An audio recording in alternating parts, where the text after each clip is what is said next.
plot thickens with episode 2 of Foundation season 3. The end of this episode in particular had me scratching my head going, ooh, I wonder where this is going to go. But I got to get to that first. If you haven't watched my reviews before, I don't do spoiler free. I talk about all the things. I don't use show notes. I just ramble and we have fun with the things we watch. But you've been warned. I don't do spoiler free. So we're talking the whole episode from here on out. So 3, 2, 1, go. So obviously, at the core of everything is the mule. But we also deal with the time jump here for Gale. And at the same time, we have the ongoing stuff with day, dawn, and dusk. And yeah, let's try to get through this in order. So essentially, at the very beginning, we're dealing with Gale coming out of her stasis and realizing that this cycle that she had established with Selden, he kind of abandoned and grew old. But we see them as they're building the second foundation in the beginning of it, where they basically come out of stasis for a few weeks every single year, and they work together to guide this second foundation to make sure that it doesn't fall into the religious aspects of what came before with the first foundation and deify Selden and the math and everything else. However, as they get a few years into this repetitive cycle, they realize that they're just not going to be able to do enough doing it this way. One of them needs to stay awake and work while the other one goes into stasis. And Selden convinces her, he's like, look, I can't fight the mule because I don't have the psycho abilities that you have. So he's been teaching people math, she's been teaching the people the psychic abilities that they're going to need to fight the mule. So she decides to go under while Harry stays awake. Now he's supposed to wake her up every few, periodically. Well, he kind of decides not to do that, and a bunch of time goes by, and she gets woken up and realizes that time has passed, and she meets up with Harry, and he is an old man at this point.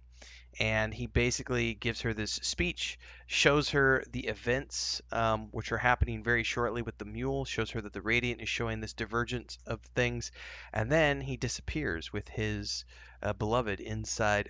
She somehow comes and teleports him, and he doesn't even understand how she's able to teleport him to where she's taking him, leaving Gale behind with the radiant and to deal with whatever is to come. That's one aspect of things.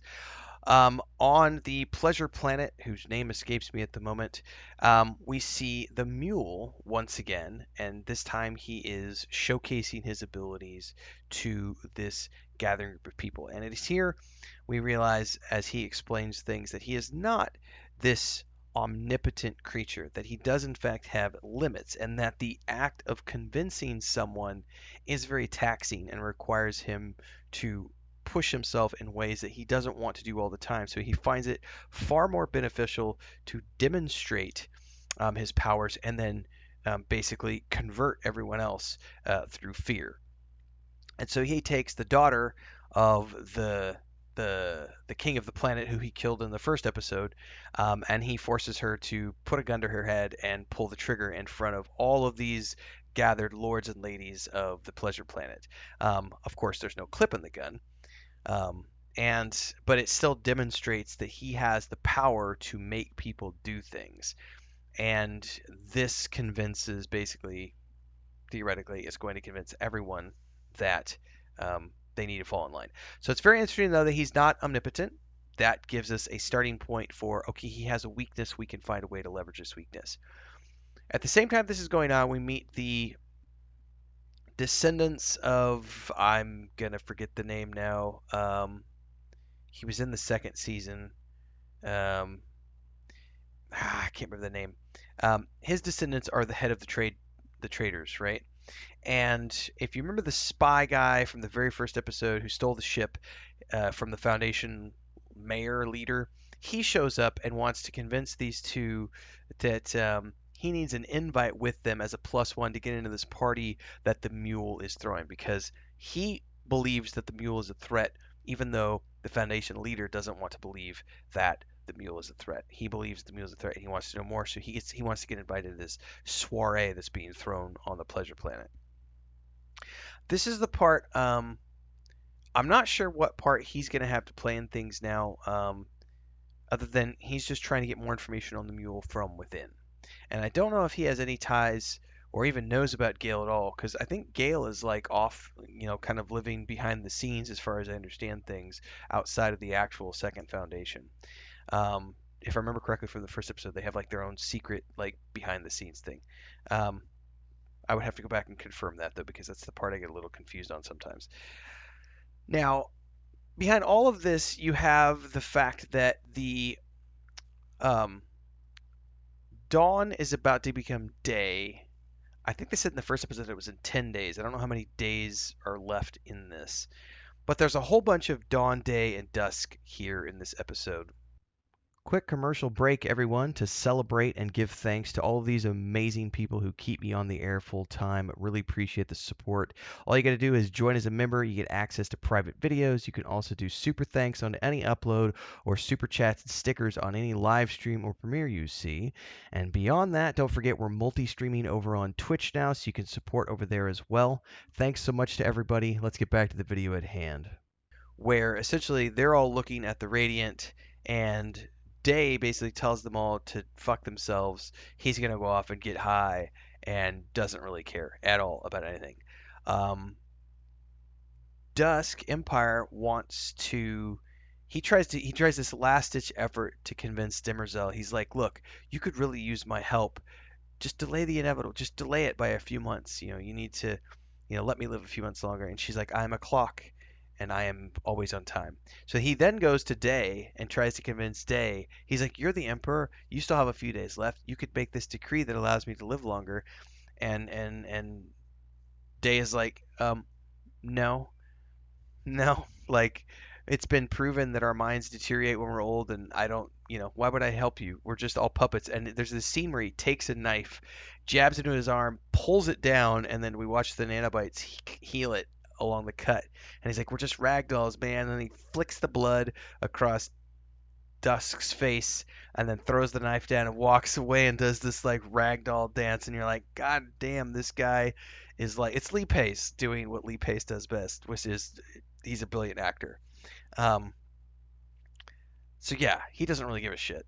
He's off gambling with soldiers and like spending heirlooms at the gambling tables. It's a great episode for showcasing that sort of frivolous side of him. Then we have behind the scenes a couple of important things.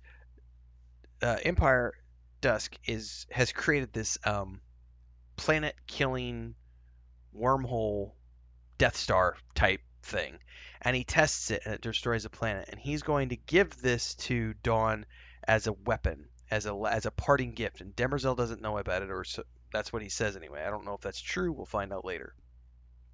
But his idea is he'll put this in the hands of Dawn, only to be used as a last resort for something. I don't know where this is going yet. Now, also behind the scenes is the fact that there's a meeting that takes place between Dawn, um, Dusk, and the representative, the Foundation ambassador, and she wants to know more about why they're interested in the mule and some other things. Um, and Dawn kind of brushes her off and like goes off into this room and is very secretive, pulls out this special like decoded conversation hologram tool, opens it up, and we see Gale on the other end of the line. And he's like, as soon as I heard the name of the mule, I knew we would be talking together. And then she's like, yeah, we have to talk about the mule. And that's kind of like, that's where the episode ends, is the two of them, the two opposing heads, Empire and Foundation, talking together to discuss the mule and how they're going to deal with it, because they both realize that the mule is a big ass threat that has to be dealt with. Very interested to see where this is going to go. And the really cool thing I love about this is Foundation is not one of those shows that only does like 20-minute episodes. Like, we're getting full 45, 50-minute episodes of this, and we've got 8 more episodes ahead of us. So it's going to be a good long season over the next couple of months, and I am strapped in and ready. Like, subscribe, hit the bell icon so you never miss an update. Let me know your thoughts below on this episode and the season overall. And of course, don't forget to catch up on previous episodes if you haven't already done so, and to tune in for the daily streams, which happen around 4:35 a.m. Central on YouTube and Twitch. Until next time.